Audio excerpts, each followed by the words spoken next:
Another great Saturday of college football. You're always pushing yourself. There's no time to rest. You keep moving forward.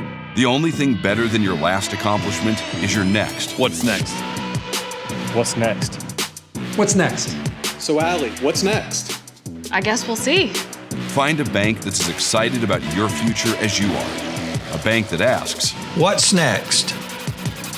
Renasant Bank. Understanding you. Tomorrow. Tomorrow is what we anticipate, what we work for, what we want to improve. At Itawamba Community College, we offer the courses, pathways, and the training that can help turn your vision of tomorrow into a reality. So why wait? Your tomorrow can start today at Itawamba Community College. The best start here.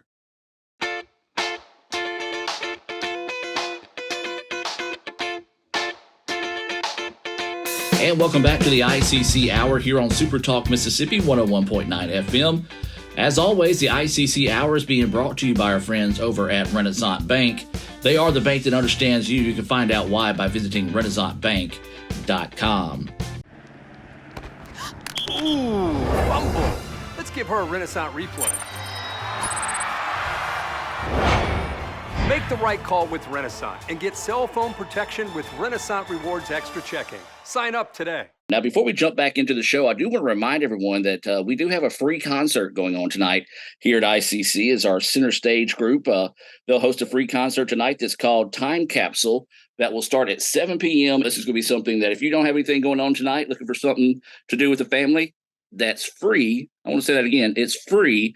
Come on out to Fulton, the Fine Arts Auditorium here, and enjoy Time Capsule presented by the ICC Center Stage Group there. Now, I want to welcome the myth, the man, the legend, my boy, Brian Baldwyn, to the show. And BB, as I like to call him, we're going to talk a little bit of everything today. We're going to talk a little your time at ICC. We're going to kind of introduce people to the sport of pickleball. And then we're also going to talk a little Blue Delta Jeans Company. But before we do that, BB, thanks for joining us. Yeah, thanks for having me, Adam. Always a pleasure talking to you, and especially, under the umbrella of Itawamba Community College. It's where the best start, right? Absolutely. The best starts here, and you are one of those, my friend. And for those that don't know, Brian and I go back a good way. We used to host a Friday night sports show on I better say another radio station that you're still part of. But Brian, let's just talk about it, man. Let's just look back at your time at ICC. When were you here whenever you went to school at ICC? So, I started off, and it's kind of like not mentioning another radio station. I won't mention the other place, but I started off across the state. I went there to play basketball on the opposite side of the state, just a little south of Memphis, between Batesville and Memphis off Highway 55. But, I got there, went there for a semester, and, and I realized, man, all my pals and my girlfriend, they were all at Itawamba Community College. And I had a good relationship with the basketball coach there, Coach Marty Cooper and Coach Carrie Ball.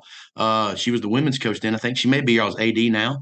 And I transferred to ICC the spring semester of my freshman year. So I would have been there from 2002, that spring. And man, I went on the extended plan. I went a year and a half in Fulton, and then I went a year to Itawamba over there in Tupelo off of, I guess that's like near Easton Boulevard. But it was, we used to joke about it on the radio show, but the value I got there at Itawamba, man, it's where I remember going to school. You know what I mean? That's where I met a ton of good people. I had, some of the best professors that I ever had in my college time were there. And, it's the joke also is it's the only place I don't owe money to. So, Itawamba was great.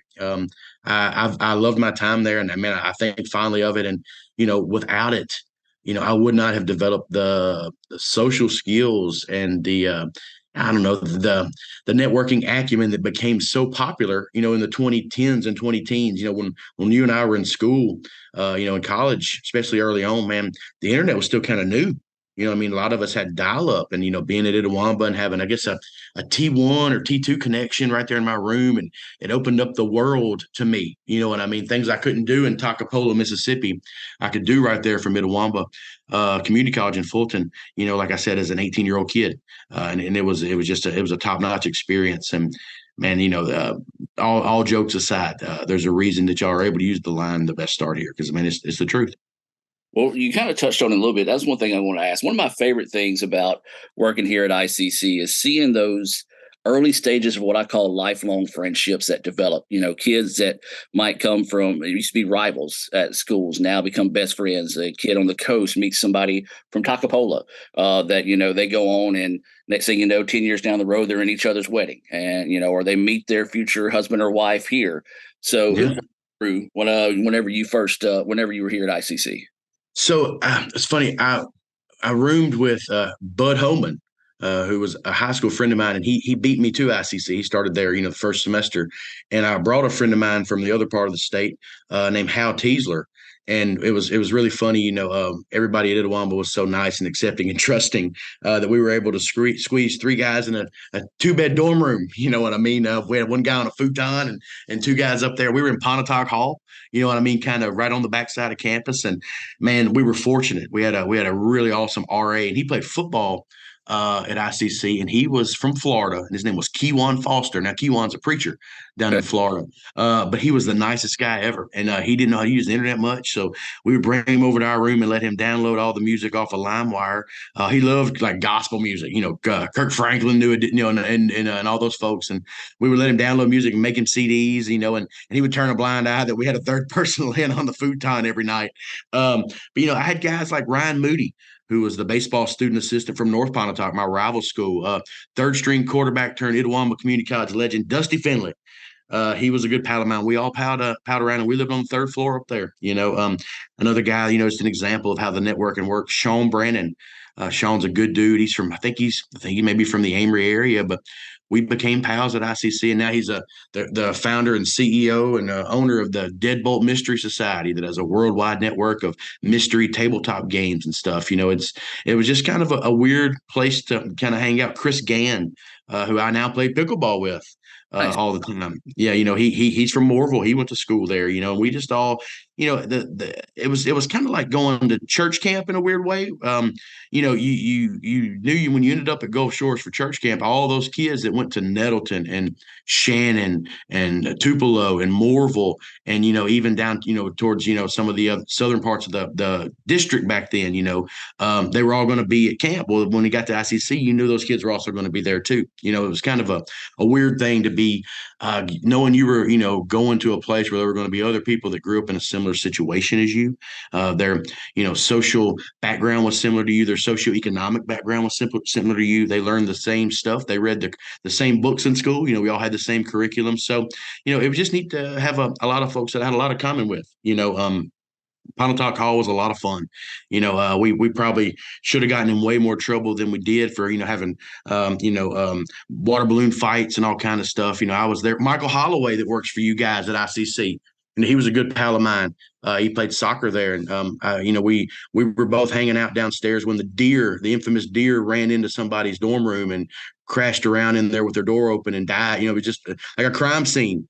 But I just remember all those wild things happening, and and the staff and everybody at Itawamba just took care of everything. You know what I mean? We're the reason they got the fence built, by the way. I will say that we're look, we're all adults here. We figured out a long time ago that a female in a hoodie with it pulled over her head almost looked like a 20-year-old kid sometimes. So they had to build the fence and have a check-in policy because of us. But shout out to I guess Dr. Cole and all them for being so cool about it back then. Yeah, and the current students, thank y'all a lot for that, I'm sure. So yeah, we weren't, we were good kids, but you know how it is. Every generation has to figure out a way to get the rules changed for the next generation. That's how I'll put it. I like it.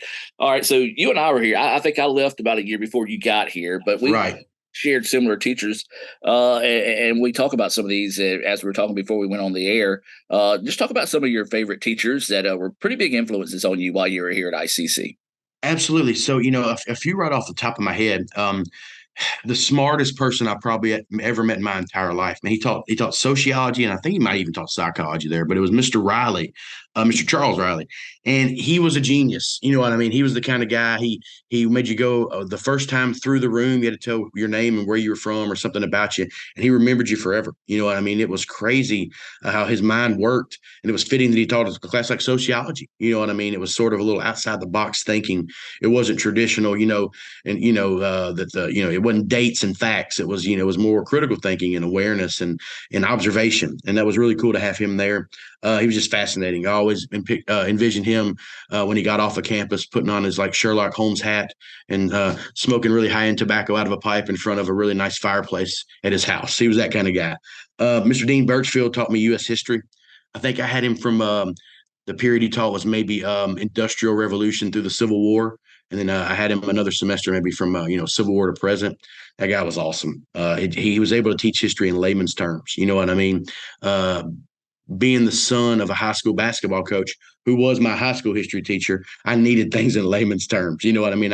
And he was good. He was able to kind of teach history without a political touch, which is hard to do these days. So Dean Birchfield was awesome. And then last but not least, there's a gentleman I had. He taught me theater there. And he also taught me, I think he taught me speech. But it was the late Cy Williams. And I'll say this, as an 18, 19-year-old kid, a little away from home, my parents had lived across the state. My dad was coaching basketball in Independence High School at this time. Having a guy like Cy who was just real, you know what I mean? Like he was just a genuine dude. And my friend Bud and I had him for class, and we would just sit up there, and he was fascinating. He was entertaining. It was like going to class and seeing a Jay Leno monologue followed by a Shakespeare reading. He was so good at what he did, and he was engaging, and he was the kind of guy that you never lost your focus. Even with somebody like myself whose attention span can be short at times.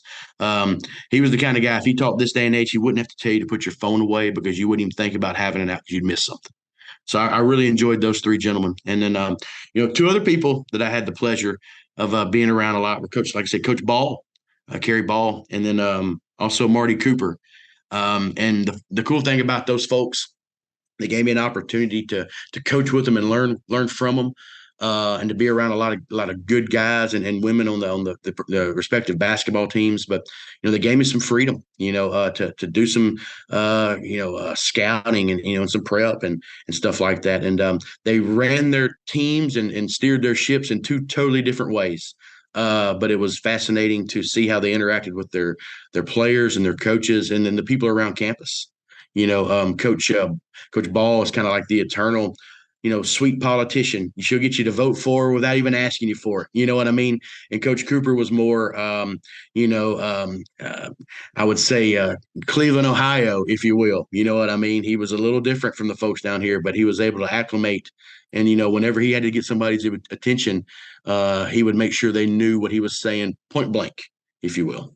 Absolutely. We're talking with my buddy Brian Baldwyn about his time here at ICC. And BB, I know you touched on a few, and there's probably some stories you can't tell because, I don't know, statute of limitation might be up by now. But what are some of your favorite memories when you look back at your time here at ICC? I know that's one of my favorite things. Like whenever I run into, kids that have gone to school here, say even 5 or 6 years ago, they'll be like, man, Gore, you remember such and such, such and such, And I know, whenever you run into some of your old friends that have been here as well, y'all probably share those moments as well. So what would be some of those memories?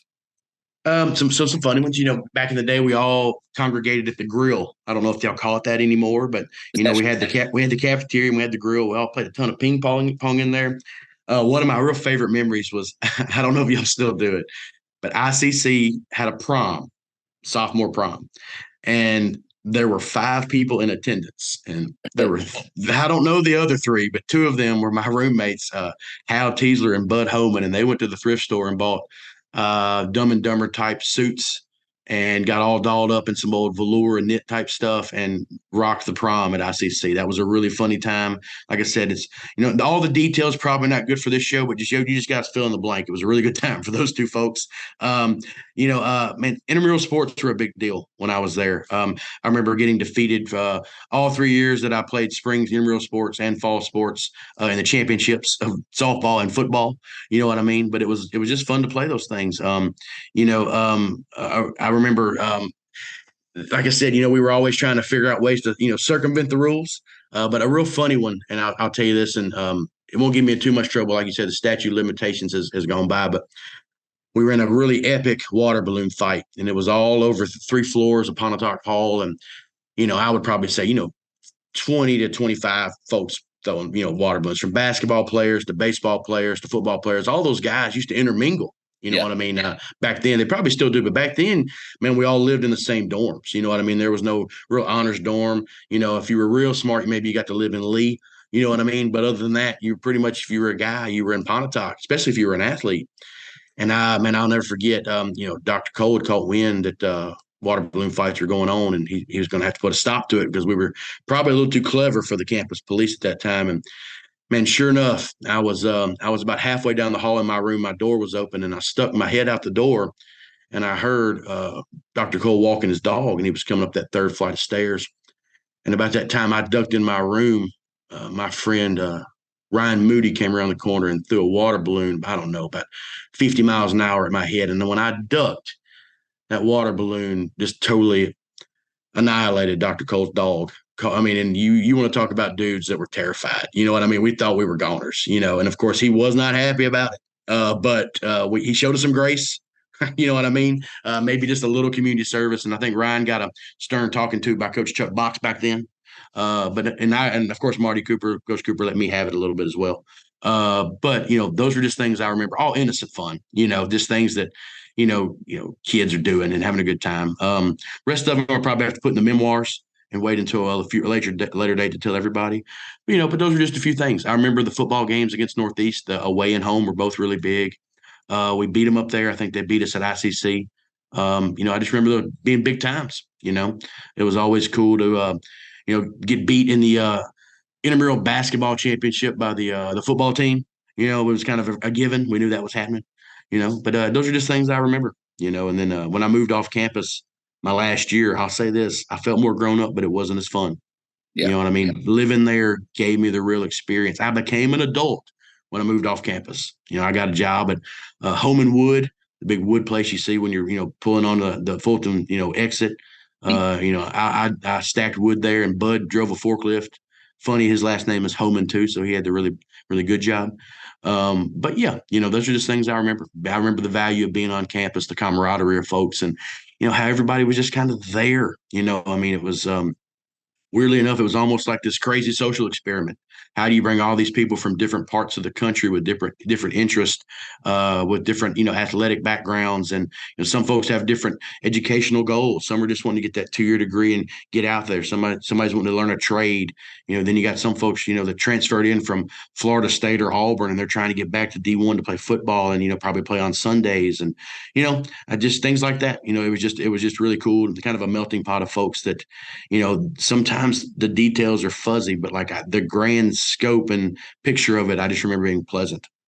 Absolutely. We're talking with Brian Baldwyn, and he's talking about his time here at ICC. And Brian, that brings up a really good point, because that's one thing that really and truly at the end of the day, college is what you make it.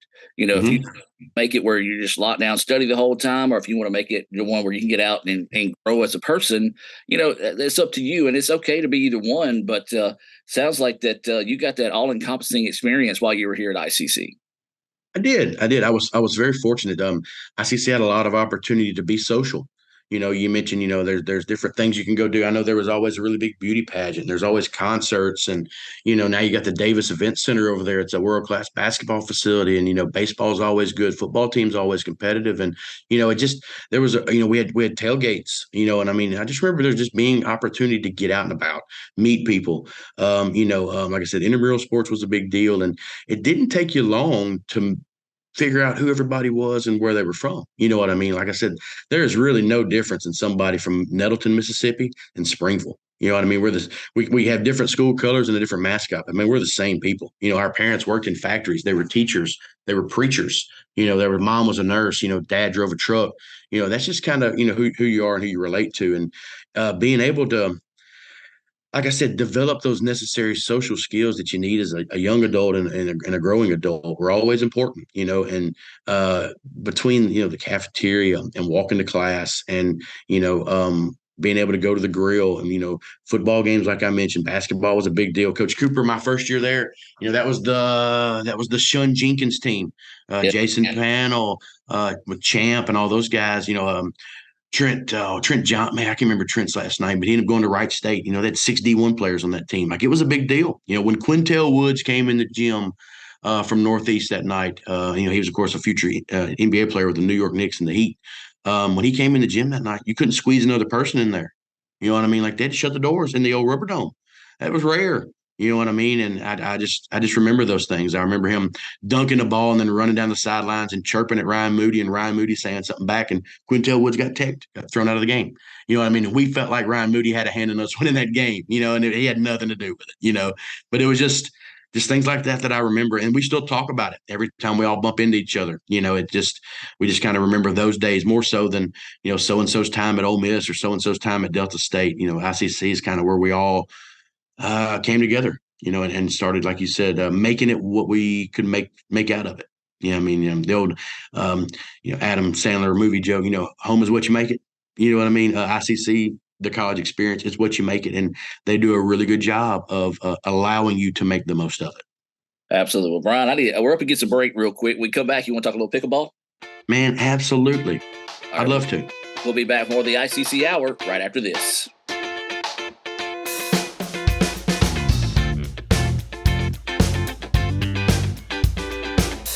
Another great Saturday of college football. You're always pushing yourself. There's no time to rest. You keep moving forward. The only thing better than your last accomplishment is your next. What's next? What's next? What's next? So, Allie, what's next? I guess we'll see. Find a bank that's as excited about your future as you are. A bank that asks, "What's next?" Renasant Bank. Understanding you. Everyone has a unique story to tell. Maybe your story has you performing your new song in front of a crowd, getting to play your favorite sport, or enjoying a horseback ride in the country. At Orthopedic Institute of North Mississippi, our group of skilled surgeons understand your need to continue your story. That is why we are the preferred choice for orthopedic care. Thank you for choosing us. Our story is you. Orthopedic Institute of North Mississippi. Davis Ford in Fulton is built on customer service. It's been a founding pillar of Davis Ford since opening our doors in 1964. We are proud to announce winning the 2022 Ford President's Award for Customer Service. Davis Ford was the only dealer in Mississippi to achieve this award, marking a record-setting 20th time. Davis Ford would like to say thank you to our valued customers. We wouldn't be here without you and your commitment to us. How'd you spend the off-season? The off-season? Little Caesars taste so good. It tastes even better with my best friends. 3 best friends eating pizza all the time, having fun. Pizza pounds for life. The off-season? Just hit the weights. Try the new 4-quarter calzone from Little Caesars for $8.99. It's officially delicious. Pizza. That's home. They're just like the Ravens. That's just like Pahokee, Florida. That's my second home. I got my degree from there, my first degree, college degree. It's part of my heart, it's part of my soul, it's part of my spirit. And, you know, it's everything. Itawamba Community College, baby, it's everything. It shaped me up to being a great man because it was part of the journey of me becoming the young man I am today. And it's home, man. That's it. Like, I can go there and lay my head down without no problems. Itawamba Community College, the best story here.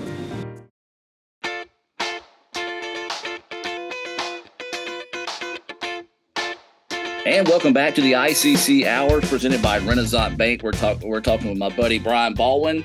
Told some great stories, great times about his time here at ICC, and I tell you what, Brian, you may want to think about coming back because we have recently put in a pickleball court here at ICC, and I know you're a big pickleball guy. You got a lot of buddies in that circle as well.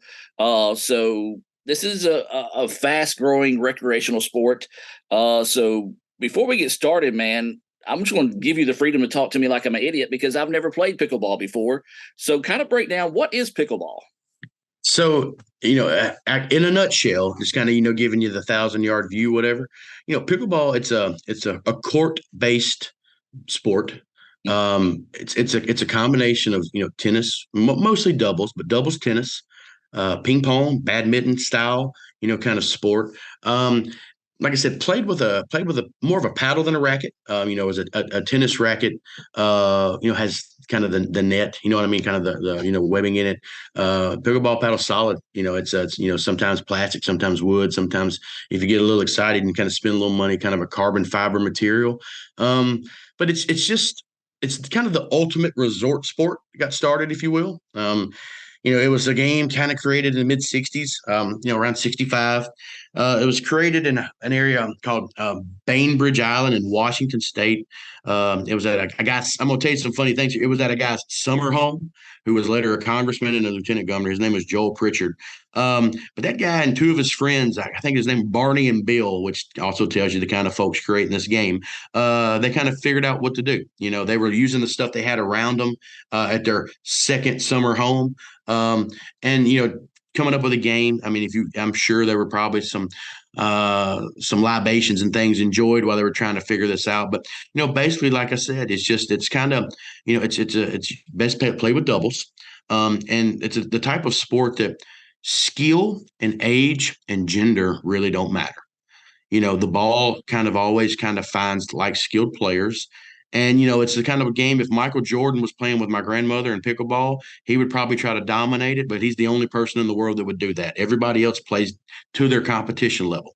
If you're a first timer and somebody's playing with you and they're really skilled, they're going to work on areas of their game that need working on. Or they might play left-handed, which is not a knock at you because it is a really big deal to be able to play with both hands in pickleball because they can move so fast sometimes near the net. But it's one of those things. They named the sport after the Pritchard's family dog, Pickles. They'd hit the ball. He'd go, get off the court. He'd go back and bring it to him. It's just, if you will, some really wealthy yuppies / hippies on the West Coast created a sport to play on their own.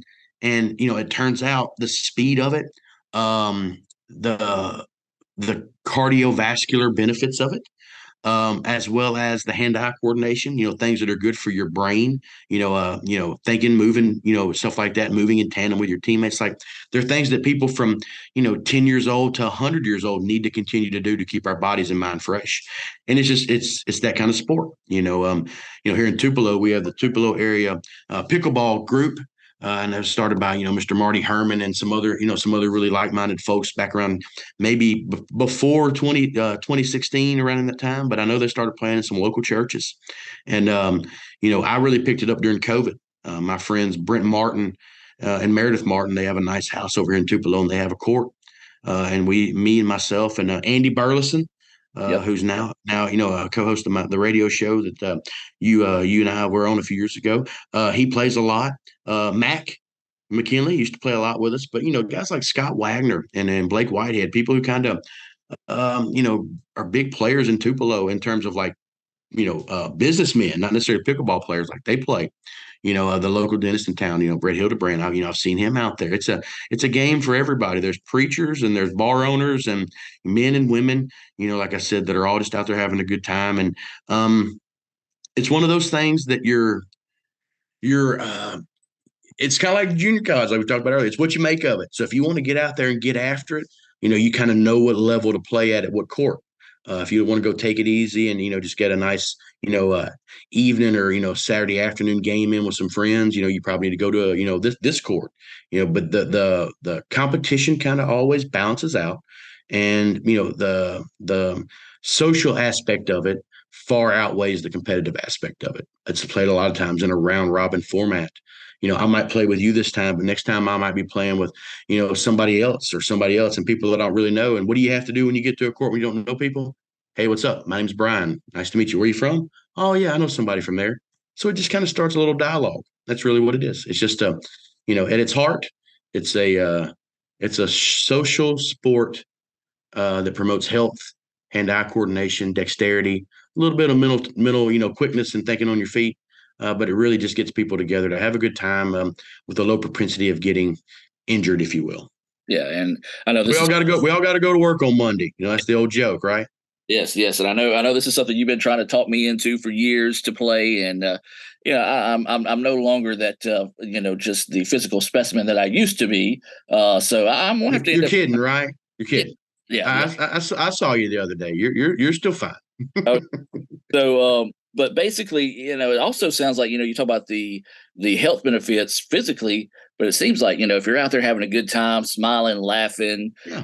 Don't get that one dude out there that's taking everything so serious. It's also going to be a big benefit for your mental health as well. Absolutely. They always say one of the best things for your mind is to exercise. But man, let's be real. Going to the gym, and not the basketball gym to shoot some hoops, because we would all do that. But like, man, going to the Planet Fitness, or the gym over there on campus, like that's all well and good. But man, sometimes it's boring. Sometimes you don't make time for that because you don't want to go in there and pump iron or get on a treadmill and just pound for an hour. You know what I mean? Or do stairs. But if you can supplement that with some competition that's friendly, and you don't really realize you're working out, but at the end of it, you got a big sweat. It takes your mind off of the anxieties and the grind that you may be going through, especially as a student. You know what I mean? Man, sometimes those 8 o'clocks are tough to get to, and writing that 30-page research paper, and then doing the labs and the stuff, and having to navigate dating, and being a social butterfly or an introvert, whatever you are, on campus there, that can kind of be eased a little bit with physical activity, and pickleball's a good one. It's like I said, it's a game of competition, but you really only, you just want to be a little bit better than you were before. It's really not about winning. Y'all aren't giving away scholarships over there. Y'all haven't hired Coach Cooper to come back from Belgrade High School to be the pickleball coach over there, but I promise you, if you do, he'll win. But you haven't hired him. You know what I mean? That's just not a thing. And now it's just about the fun. It's about growing your, like you said, your health, extending the years on at the end of your life in a good way. And pickleball can help that. And it's new and it's fresh. And it's one of those things, like being able to socialize while exercise is way better than just putting those headphones in sometimes and just running, or just sitting there. And because that stuff's, like I said, it's well and good, but you're going to when you get our age, not to date us a little bit, but when you get our age, man, sometimes if I lift, I'm feeling it 3 days later. It's hard to get out of the bed the next morning. But with pickleball, man, it's just you just wake up and you go on, maybe a little bit sore, but you really got a good sweat in, and you only got to play as hard as you want to play. But if I decide to go to the Rubber Dome and play a pickup basketball game, I'm going to have to play as hard as everybody else is playing. Yeah, and that might be too much. I'm too old to go play weekend softball. You know what I mean? I don't have that in me anymore. But man, if I get 90 minutes in on a Monday, Wednesday, Friday, and Tupelo evening, or something like that, or a Saturday morning, man, that's plenty to supplement, the other things we do for our mental health. Absolutely. So it sounded like to me, I guess the best way to say this, and it might be a funny way of looking at it, pickleball is to us old folks like a trampoline park is for little kids. It's a place just to go have fun. If there's a goal at the trampoline park, go dunk on it. If not, just go bounce around and forget the world exists for however long you want to be there. Yeah, absolutely. It is like you can go play every game. You can go to that trampoline park as a kid and you can jump, you can dunk on the ball, you can do flips, you can do anything you want. That whole building is your oyster. And the pickleball court, it's like that. You can go play as hard as you want to with guys like Scott and Blake and Andy that are 4.0s and 4.5s. Or, hey, you can go play with Miss Betty and Mr. Leroy, and they're going to go over there and they're not going to use any 4-letter words like I might use from time to time when I hit one out of bounds, and they're going to have the best time. And, they're going to ask you how your kids are and your grandkids are, and they're going to talk about your flower garden, and I might ask different questions on my court, but it's just, it's kind of that when you're out there, you can play as much as you want. You can socialize as much as you want. You can sit, you can bring your boom box. You can bring a bunch of Diet Cokes and waters, whatever else you want to drink out there to keep yourself cool. It's just that kind of sport. It's very all-encompassing and accepting, which is perfect for the world we live in. You know what I mean? In a world where, it is what it is, in a world where, a lot of folks get participation medals. pickleball is the ultimate sport for this era. You know what I mean? There's no, unless you're playing in a tournament, nobody is getting their name put in the paper. You know, there's no, like I said, there's no people coming making sure we're any good or recruiting us to play college pickleball. You know, it's literally at the end of the night, you don't remember how many you won or how many you lost. You just remember that, hey, I had a good time with Andy and I played pretty well tonight. You know, and that's just kind of like, you know, going to, you know, mega sports back in the day, getting to ride the go-karts and, you know, and play a little basketball in there, you know, playing a little putt-putt golf. Like, you don't remember if you beat your date or if you beat JoJo in the basketball game. You remember I had a good time, you know, and it's just kind of like pickleball. You just remember you had a good time and you develop real friendships and relationships because it's a weird cult. You know what I mean? It's not a hidden thing. It's out in the open, but like, you know, it's kind of like Barbara Mandrell said, she was country when country wasn't cool. You know, I was playing pickleball when it wasn't really cool. And now that it's cool, it makes me feel cool. Like, hey, I was ahead of the game here. You know what I mean? And I like to talk about it, you know, and there's a whole world out there of people that are looking for things to keep themselves active as they get older without breaking their body down or having to, you know, like I said, really stress over. Golf will kill your brain. I mean, I'm telling you, if you want to be good at golf, good luck. You're good at golf, Adam. You get it. But like, if you want to be great at it, you'll never master it. And pickleball is the same way, but in a different route. You'll never master it, but you don't really care about being that good. You know what I mean? You just want to have fun. So that's just kind of, it's like the golf for the person who doesn't care as much. That's kind of my thing, you know? Absolutely. We're talking with Brian Baldwyn, talking a little pickleball here. Brian, all right, so let's talk about some of the basic rules here. I've heard the term the kitchen. Yeah. What the heck are we talking about other than where I'm going to go get some supper a little bit later on today? For sure. Well, you ain't getting in your kitchen. I know how much you cook. Mexican restaurants are staying in business because of you over there. I know that.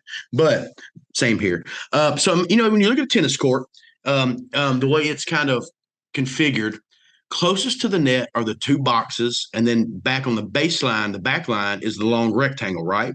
Right. So, and you got to, you know, so if you were to invert those things, so now put that long rectangle by the net and the two boxes near the back, you know, the baseline. Right. That's how the pickleball court is configured. So that long rectangle right near the net is called the kitchen. And what the kitchen serves is you have to stand outside the kitchen line for the most part of the entire match because it keeps people from going and standing right on the net and pounding everything as soon as it comes across. Like Brent Martin's 6'9". If there was no kitchen for Brent to be at, with his long arms and his long reach straight up in the air, he could stand right at the net. And anytime I hit a ball, before it got over the net, he could slam it back at me, and there's nothing I could do. Yeah, you know what I mean.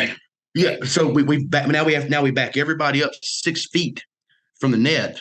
So now it allows that ball to, you know, drop over the net and bounce. So, you know, a lot of the points are made with little volleys, and they call dinks, which are like the most commonly used shot in pickleball, which is just a little soft shot over the net into the kitchen or just passed outside the kitchen on the other side. So you can only get in the kitchen when the ball bounces in the kitchen.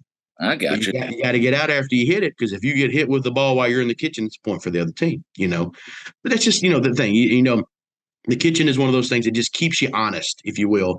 And, you know, it evens the game up. That's where, you know, because the way the pickleball is just pretty much a little bit harder wiffle ball that we played baseball with growing up as a kid. So it's one of those things like it might come off the paddle really hard immediately, but within the first 10 feet, it slows down a ton. So that 6 feet on one side and the 6 feet on the other side allows both parties to be able to, you know, get a paddle on it. You know what I mean? It kind of evens up that reaction time, if you will. And it makes folks hit soft shots where pace and placement are the most important things rather than speed and, you know, banging into people, because you can hit it as hard as you want to at me. If you're 12 feet away from me, I'm going to hit it right back at you. I'm probably going to score on the return. But if you hit soft ones and you kind of back and forth and put it in the right spot, eventually somebody's going to make a mistake. They're going to pop it up. They're going to hit it a little high, and you're going to be able to hit a winner. Similar to ping pong. You know, you're kind of defensive, and somebody puts one up about chest high, it's lob, slammed. Yeah. It's kind of like pickleball. You wait for the other person to make a mistake or give you an opportunity to score it rather than seizing that opportunity, if you will. And that also elongates the points, you know, and that, you know, creates more cardio opportunity for moving around, you know, stuff like that. Yeah. We're talking to Brian Baldwyn. We're talking about pickleball. The reason why we're talking about this is we've put some new pickleball courts on campus here at ICC, in the Fulton campus, I should say. I think there might be plans for some in Tupelo in the future, but don't quote me on that for sure. But Brian, I know covering tennis, having played a little tennis back in my high school days, on the serve, you got to let. So if you kind of hit it into the net, you got a do-over, for lack of better words. Not the case in pickleball, is it? Not the case in pickleball. So another one of those funny hippie rules. If you hit the ball over the net, you have to hit it diagonal into the serving box of the other person, over the kitchen. But if I hit one into the net, hits the top of the net, and then still bounces over and lands in that box, it's a live ball. So you always got to kind of be ready, you know what I mean, to move. Unless it pretty much hits the net and doesn't get over, it's going to be live. That's just kind of the way it works. Another funny pickleball rule is both team members on each side get to serve, you know what I mean, each time, so you got to break two people. And the hardest part about pickleball is remembering the score, like how to call it out. So that's a tutorial in itself, kind of. But it's funny the way that pickleball works. The old joke was you can make an 8 on the ACT just by signing your name. Well, in pickleball, if you just know how to keep the score, you automatically get bumped up from a 2.0 to a 2.5. So, which is how they rate. So, it's pretty much all you do is you call out, if you're serving, you call out your score first, followed by the returning team's score, followed by the number of persons serving. So if you and I were playing on the same team and we were serving and we were beating the other team 8-4, the score, and I was serving first, the score would be 8 us, 4 them, 1 serving. So it'd be 8-4-1. And then when they break my serve, if we didn't score and it was your serve, now you would say score is 8-4-2. And then when it's their turn, they would call the score out as 4-8-1, and we stop them 4-8-2. So that's just kind of how it is. When you're serving, your score gets called out first, followed by the return score, followed by the number of the server. I'll tell you right now, that would be the biggest issue. It is. I'm telling you, it is. And remembering it throughout the game, because I have a habit of I'm people probably get frustrated by it, but I'm the kind of guy, I will say the score so many times it's almost obnoxious. Right. You know what I mean? Like, just so we don't forget it. Because hey, I'm 41 years old. My brain is not what it was when I was 18. I'm trying to, help run businesses and do all host trivia nights and do a football show, a scoreboard show. Like, I got a lot on my brain. So sometimes remembering the score to a pickleball game is not at the top of it. And even people are more advanced age than we are, and so saying that score over and over, it's just it's another one of those memory things. You know what I mean? Like hey, I'm playing, I'm remembering the score, I'm talking to my teammate, I'm remembering these rules. Like it's not complicated, but when you kind of throw all those things together in the little melting pot, it creates this, unique, fun game of memorization and processes and rules and skill. And it's just neat. Absolutely. And now I know in volleyball you play to 25, win by 2. How do you claim the sets in pickleball? Play to 11, got to win by 2, and you can only score when you're serving. Okay. Yep. That's pretty much it, and the funny thing about pickleball is you always start the person, each time the team gets to serve, the person to the right serves first. So that makes it easy. So if you're in the right box, no matter what side you're on, you serve first, you're the one.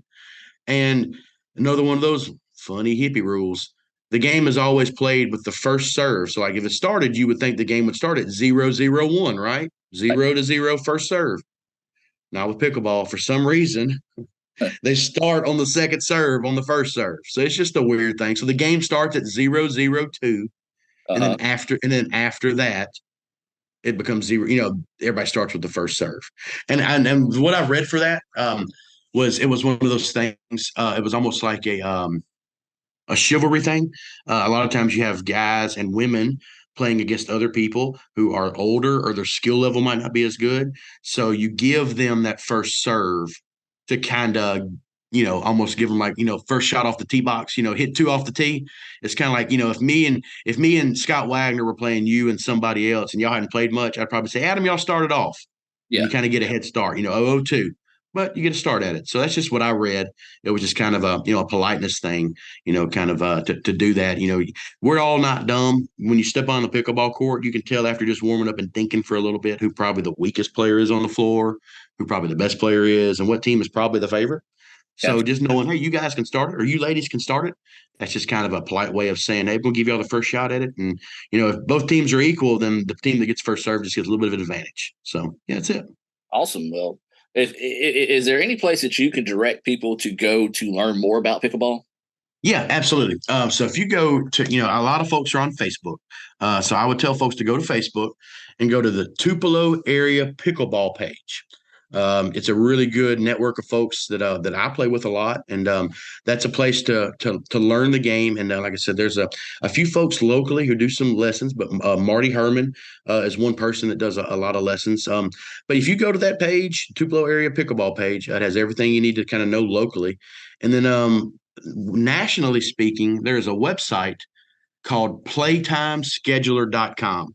And it is it's a website where games all over the country are scheduled on this website, and you can see where they are. So, for instance, here in Tupelo, locally, there's a schedule every week that shows the court and the time that the games are going to be and who's going to be playing in them. So, for instance, let's just say tomorrow at 8 o'clock in Tupelo, at 8 o'clock in the morning, there could be a game at East Heights Baptist Church in their gym, and they might have a maximum of 12 players because they got 3 courts. And, you got 90 minutes to play. But then also tomorrow night, there might be a game at, 4 o'clock at Milam Gymnasium, if they have the gym reserved. And then, at 5 o'clock, we'll be playing at Mill Village. So what happens is you can go on there and you can see what time and where, as well as the people signed up. Wow. So, for instance, it has their skill level. So if you're a new person, we have really awesome beginner games hosted by a guy named Mark Lowry. At East Heights Baptist Church. So you can go on there and it'll be like 2.0 players, which is beginning level, to like 3.0. And man, you can go play with, folks at similar skill level, and they teach you those rules so that when you come out to Mill Village, after you've played a few times, you're not just, getting, bludgeoned, if you will, and you can kind of keep up, and you know how to keep the score, and you know how to, the rules. So they offer lessons over there at East Heights, and I would strongly urge anybody, especially if you're at ICC and you haven't played much and you're a student, just drive on over there to East Heights, go to playtimescheduler.com and sign up there and go hang out with Mark and them. They'll show you a whole lot. And you never know who you're going to meet. I play pickleball with presidents of banks and lawyers and former Major League Baseball players when they're in town.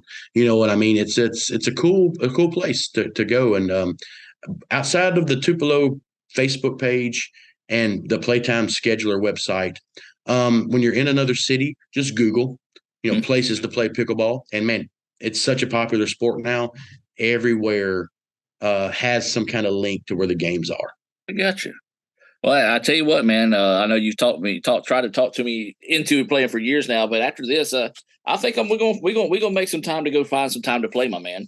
Absolutely, and you'll love it because I know you're like me. We've gotten a little older, we've gotten a little bit rounder, but we were good athletes in our day. We had good hands and good feet, and we understand how to play certain sports and games of skill. We were good at. You know what I mean? We grew up playing outside and playing Nintendo. And those things you kind of throw them together, like it molds into a good pickleball player, and you would be one. So I look forward to playing with you, my man, and it'll be good to the social part of it and get our hearts beating a little bit faster. I like it. Well, BB, you got time to come back, talk a little Blue Delta jeans after this? Man, I always got time to talk Blue Delta jeans. All right, we're going to take a quick break and be back with more of the ICC Hour right after this.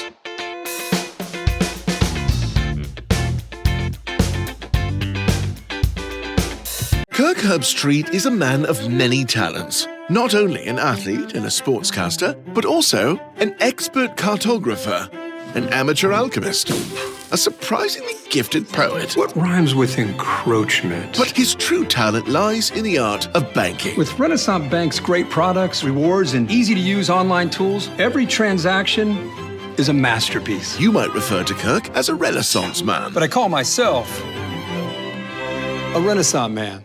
They say Diet Coke is a mom's drink. Well, you copied her jeans, her spin, her shoes, her scrunchie, and whether you realize it or not, her music. Now, copy her drink. Drink what your mama gave you. Hey, honey, could you help me with this? Today tastes like staying in. And it never tasted this good. Davis Ford in Fulton is built on customer service. It's been a founding pillar of Davis Ford since opening our doors in 1964. We are proud to announce winning the 2022 Ford President's Award for Customer Service. Davis Ford was the only dealer in Mississippi to achieve this award, marking a record-setting 20th time. Davis Ford would like to say thank you to our valued customers. We wouldn't be here without you and your commitment to us. Everyone has a unique story to tell. Maybe your story has you performing your new song in front of a crowd, getting to play your favorite sport, or enjoying a horseback ride in the country. At Orthopedic Institute of North Mississippi, our group of skilled surgeons understand your need to continue your story. That is why we are the preferred choice for orthopedic care. Thank you for choosing us. Our story is you. Orthopedic Institute of North Mississippi. Show your school spirit with our exclusive debit cards. Represent ICC with a special card design you can only get from First American National Bank. You'll show your support every time you use the card. Support ICC with a Spirit debit card from FANB. Finding success in life is a journey. Get the best start at Itawamba Community College. Whether you want new job skills, a degree, or to take classes for fun, ICC can design a plan just for you. Rated one of America's top 2-year colleges by the Aspen Institute, ICC delivers a quality, affordable education, and financial aid is available. Apply at apply.iccms.edu and register for classes November the 15th through December the 14th by emailing eadvisor@iccms.edu. Itawamba Community College. The best start here.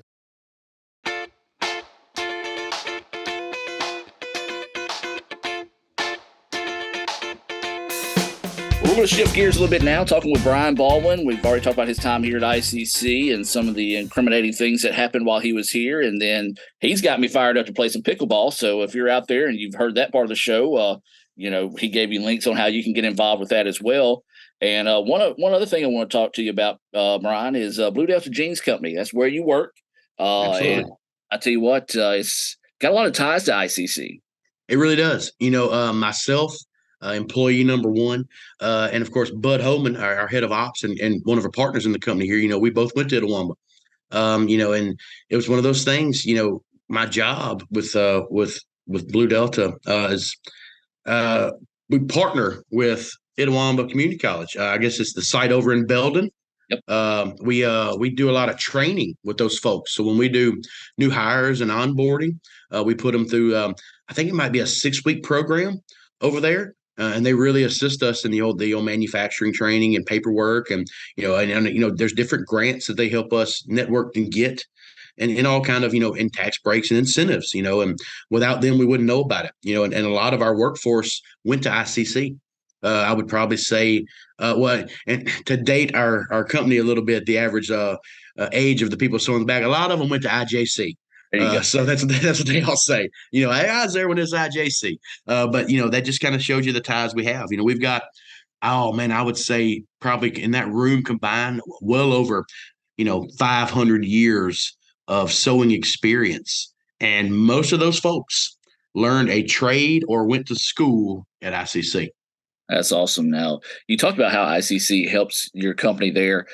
What kind of value does that bring, not only your company, but other companies throughout the area that don't have to worry about taking time out of their schedule to train people, but they know they have a place that they can send people to get quality training? Well, yeah, time is money. You know what I mean? And it's one of those things, when you're making something, when you're manufacturing something, when you're providing a service, you'll lose immediate money in the immediacy when you're having to train folks. And you're thinking to yourself, well, we'll catch it up on the back end. Well, you might not. You know what I mean? What if that person makes it there 5 weeks of the 6 weeks? You know what I mean? And now you're training them and you're doing all that stuff, and they don't make it, or somebody's exceptional. And you need to accelerate them through that process, but you're too busy making a product and you can't see that. That's where, the job center over there helps, over in Belden, they're able to, like I said, do a lot of the red tape stuff, the kind of on-demand things, that you need to be able to do, that sometimes when you're the GM or the production manager, you just don't have time. There's not enough bandwidth, and they're able to provide a service. Like I said, that, it's invaluable because you just don't know what you can get. You know, it's like going over there and talking to an advisor, for classes. Man, you really don't know. You have an idea. You think you know what you want to do or what you want to take, but until you go talk to that dean or that person that advises you to, what classes and what schedule to go through, and you should apply for this scholarship. Hey, you qualify for this. Brian, did you know this was available?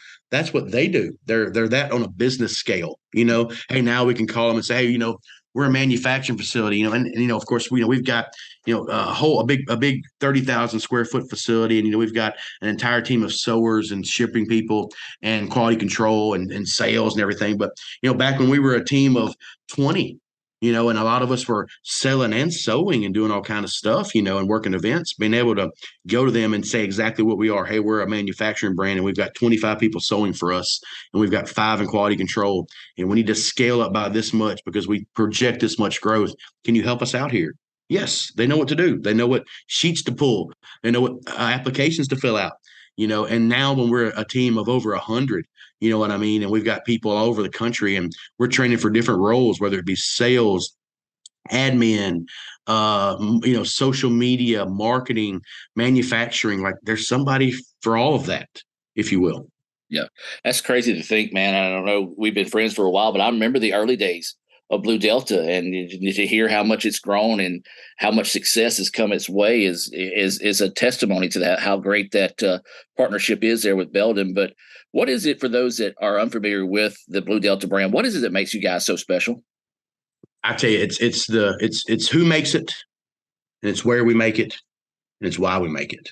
Mm-hmm. What we make it out of is, premium, some of the most premium fabrics in the entire world that we're able to source here domestically. That it's an awesome product, but the people that make it, Sarah Ritchie, Shirley Waycaster, Mr. Pedro Sanchez, Johnson Benjamin, our head of pattern design, Hunter Curtis, people like these people, Tiffany Sullivan, like these are just people, they manufacture, they had talents in different ways and they all kind of have learned a new skill. You know what I mean? They just, those people, they bring different talents. It comes together into a beautiful process and an experience. Our heart and soul, the joke is, I feel like sometimes we're a Lamborghini, you know what I mean? The way what you see on social media, it's true. You know what I mean? We are in Vegas. We are at Pebble Beach. We are at the John Calipari Fantasy Experience. I was in Lawrence, Kansas, hanging out with Bill Self. You know what I mean? We will be at the Ryder Cup again. You know what I mean? For Team USA, like things like that. But like, man, we're fueled by to use another analogy there. We're fueled by a bunch of Toyota Tacomas back here. You know what I mean? People that work, that are dependable, that are durable, and that's the Sarah Ritchies and the Shirley Waycasters and the Miss Tishas and people like that. And that's the who, why we make it, because man, we have a talent in this area. There's so many skilled sewers, and they provide an art that's dying, if you will. Furniture manufacturing is a big deal, as you know, but garment manufacturing, it's a different animal. It's a difference between Picasso and Bob Ross. You know what I'm saying? And Bob Ross is awesome. But he only did like 2 seasons of of his show. Picasso sells for how many millions? You know what I mean? And they're both awesome. But one's different than the other, and we like to think that we're the Picasso. You know what I mean? Our talents, the folks that we have, they're just different. And that's the how and the why and the who. Our clients. We from Whiskey Myers to any Major League Baseball player that you can just about think of, to the guy that owns the bank, to the woman who's a assistant principal at Verona Elementary. These people wear our pants. We're something that you really, you can't get everywhere. We are located in Tupelo, and our flagship studio is in Oxford, Mississippi. And if you're not close to one of these 2 areas, we have an awesome virtual tailor. But to get the true experience, you need to get it on site. You need to get it, in person. And that's why we created this traveling customer experience team. They're all over the country working events and doing big corporate gifting. Which is the man. What's better than getting a custom American made pair of pants, especially blue jeans. Yes. Made 5 minutes from where Elvis Presley was born. Are you kidding me? Is there a better story? Made by a business with 4 guys that went to high school together in Springville, Mississippi. A team takes on the personality of its coach. You know what I mean? And man, Josh West and Nick Weaver, who started the brand, we've taken on their personality. You know what I mean? Whereas we're that Porsche, like Nick Weaver, all gas, no brakes. But we're also that Tacoma, like Josh West, that for the next 25 years, it's going to crank every day, whether you change the oil or not. You know what I mean? It will carry any load. It will pull any boat. That's Josh West. And like I said, we just, from the top to the bottom, it's the who, the why, and the where, I believe, is what makes us so special and sets us apart. Because when you go buy those pants from the store and you're an algorithm, for us, you're a one of one, and to kind of wrap up the whole sentiment here, nothing's more valuable than a one of one. The Honus Wagner baseball card, there were 5 of them made back in the day. That's why it's the most valuable card of all time, because there's only 5 of them. But I can get 1,000 Terry Pendletons from 1992 out of a Don Russ pack. They're worth nothing. And our parents, Adam, they wanted what everybody had. They wanted the same oven. They all drove the same Ford Mustang in Pontotoc County. Everybody drove a Ford Ranger. Everybody wanted what everybody had one generation ago. And now everybody wants what nobody has. Right. You know what I mean? And we're the kind of thing that a lot of people have it, but you know what I mean? You can't just go to the store and get it. So that's kind of what we are. We're a fashion and lifestyle brand located right here in the heart of Northeast Mississippi. And while we're a national brand, what we are based on embodies this area and region. Absolutely. We're talking with Brian Baldwyn about Blue Delta Jean Company.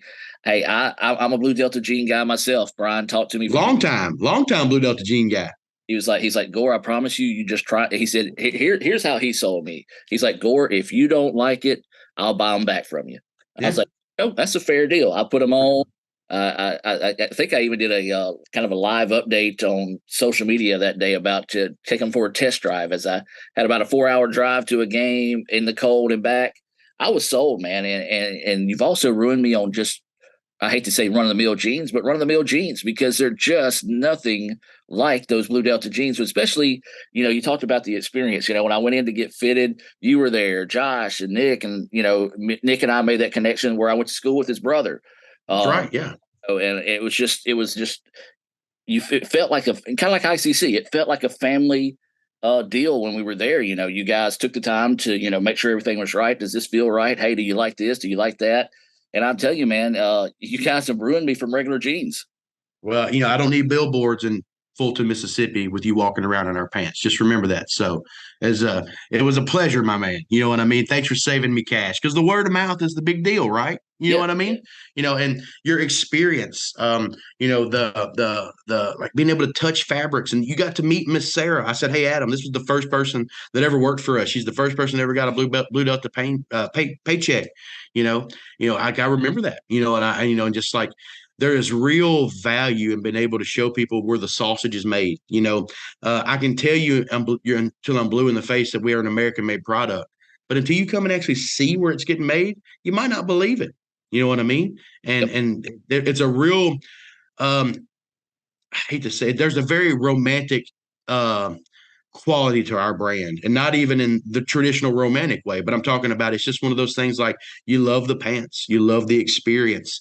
You walk around that corner, you can't but help but love Miss Shirley or Allie and people like that, because you just get to meet them and you just go, I went to church with her, or I knew her, or, like you knew Nick's brother, you know what I mean? Nick lived in Calhoun County, you know what I mean? You just kind of, you develop a connection with the room, if you will. And that's just what sets us apart. Like I said, if we come to your club, if, like I said, corporate gifting's big now. We're the gift, like I said, nobody gets themselves. So, people who own businesses, they want to reward a team for a good year, or, we come to the Christmas party and they'll buy their crew, the experience of Blue Delta jeans. And, it's just, you remember where you got them from. You remember who got them for you. You know what I mean? It's a one of a kind. And, from the fit and the style and the fabric and the thread you choose on it, and to the person that's talking to you about them and measuring you for that one-of-a-kind product, to the hands that sew it, it's custom all the way throughout. It's just for you. It's created by you and made for you. There is no more value than that right there.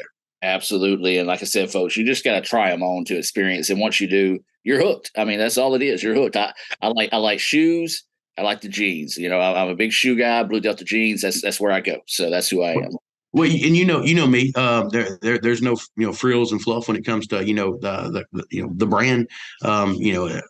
We're all in a world where you can see media anywhere selling you anything. I can't pull up Facebook or Instagram or cut on a podcast that does not have directed advertising to my ears. You know what I mean? But I'm the kind of guy. Man, just come visit with me. I don't care if you buy something. Just come to the factory. Let me show you what we do. Let me tell you about it. You know what I mean? Our story is fascinating. And it's one of those things like you whether you want to purchase a pen or not, like you will become a believer in not only our brand of Blue Delta, but you will become a believer in the talent that we have in this area when you meet the people in this room. We're making the most amazing bespoke custom pant product in the country. We do belts. We do awesome field jackets that'll make you look more handsome than the Dutton clan from that show Yellowstone. You know what I mean? But those products are cool. But I'm telling you, the people that are making these things are way cooler. They really are. You know what I mean? Johnson Benjamin, our head pattern guy, he's like third generation manufacturing. You know what I mean? His granddad was starting factories and running factories all over the Northeast. His dad has built more factories than I could probably count and design processes and put things in place and help run things, and he's just an early 30s guy who has the talent and the vision. So, he makes that work. And you combine that with, 70-year-old Miss Shirley and Miss Sarah. And, you got us 40-year-old, hanging on millennials like Josh and Nick and I, kind of putting in our flow and our taste on it. And then, we have all kind of outside influencers who wear our pants and they give their ideas. And then I got Miss Betty who got her grandson and granddaughter a pair of pants. She makes suggestions. We take everything to heart. I put everything down. I can't tell you how many people have told me we need to make jean skirts, blue jean skirts. And you know what? When everybody tells me that, I put it down on my phone. Adam Gore said we need to make blue jean skirts. So one of these days, when we finally make it, I can say, hey, Adam, we're going to make blue jean skirts. You can get one for your aunt. You know what I mean? You can get one for whoever. You know what I mean? And that's just kind of what we are. There's no idea that's too dumb or too small. There's no place that is too country or too rural. There's no place that's too big for us. We're for we aren't for everybody, but man, we are for everybody. And that's just kind of what we hang our hat on. Absolutely. So if there's anybody interested in learning more about you guys, where can they go? Or, tell them more about the online tailor. Yeah, so you can go to bluedeltajeans.com. And man, it's a one-stop shop to set up a fitting in person at our Oxford studio or at our HQ in Tupelo.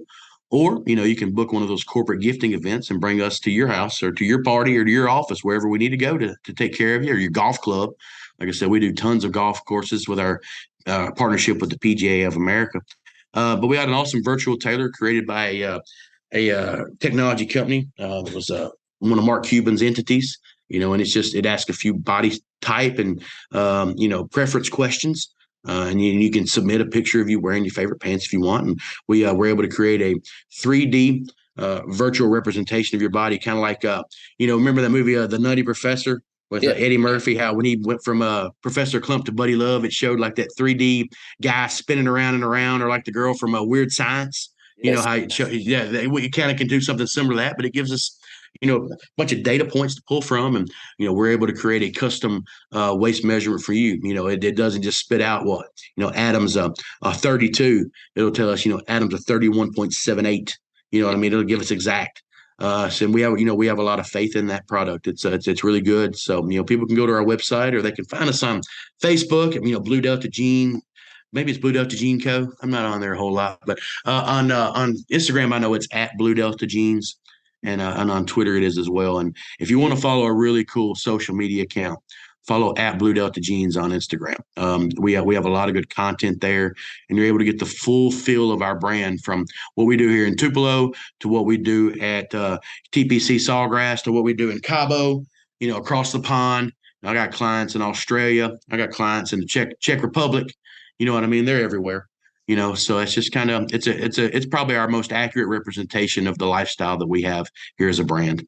Absolutely. Well, Brian, I appreciate your time today, my man. It's been a great show, and it's been a minute since we had a chance to catch up. So it's been good catching up with you just on a personal side of things as well, my man. But any final thoughts before I cut you loose today? Yeah. First things first about pickleball. Make sure you stretch before you play. I know the old joke: a cheetah doesn't stretch for it hunts its prey, but we are a little bit older, so at least do a couple calf raises and grab your hamstring and pull it up towards your hip every once in a while to get a little stretched out. Another thing, thanks to ICC. Y'all do a lot for us. You did a lot for us as youth in college. You continue to do a lot for us now at Blue Delta. So a shout out to what y'all do. And third, and last but not least, man, thank you, Adam. You mentioned our friendship, and it's one of those things, like, we've known each other for a long time. We've become pals within the last decade, but there's no number of years you can put on the quality of a friendship, and the quality of the friendship that you and I have is really, really valuable to me, and I appreciate it. And ICC is lucky to have you and your crew and the things y'all do for the school over there as well. So I really want to thank you for allowing me the opportunity to talk to you. And, like I said, training future professionals and leaders in our area the right way. Absolutely, man. That was a great way to close the show there, my man. And two, let me get stretched for a couple of weeks, then we're going to hit up that pickleball court. Absolutely. I'm looking forward to it. I'll have my people be in touch with your people and vice versa. That's beautiful. You've been listening to the ICC Hour presented by Renasant Bank. I do want to thank our guest today, Brian Baldwin, who shared his memories of ICC, kept us updated on the new sport of pickleball, and then told us about Blue Delta Gene Company. Be sure and search them on social media to find out more about that as well. We'll talk to you next Tuesday right back here on Super Talk Mississippi.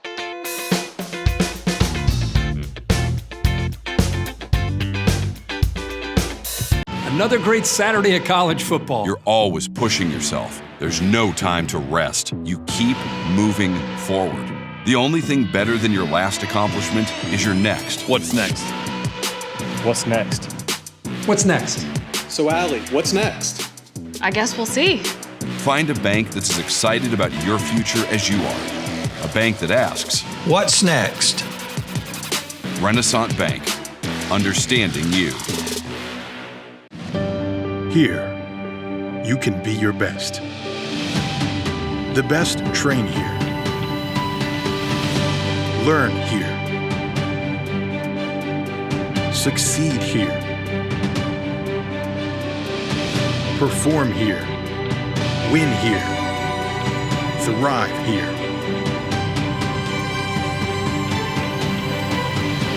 Itawamba Community College. The best start here.